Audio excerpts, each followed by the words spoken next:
Division বেঞ্চের রায়ে বাতিল কয়েক লক্ষ ওবিসি শংসাপত্র, অর্থাৎ বাতিল হতে চলেছে প্রায় 5 লক্ষ ওবিসি সার্টিফিকেট।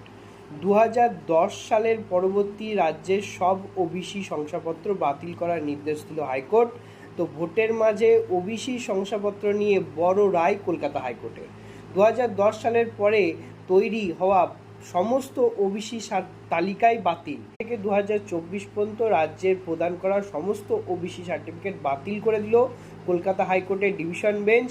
বুধবার কলকাতা হাইকোর্ট জানিয়েছে, এই রায় ঘোষণার পর থেকে বাতিল হওয়া শংসাপত্র আর কোনো চাকরির পরীক্ষায় ব্যবহার করা যাবে না।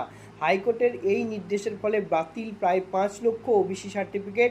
তবে একই সঙ্গে হাইকোর্ট জানিয়েছে, এই সার্টিফিকেট ব্যবহারকারী যারা ইতিমধ্যে সুযোগ পেয়ে গেছেন তাদের উপর প্রভাব পড়বে না।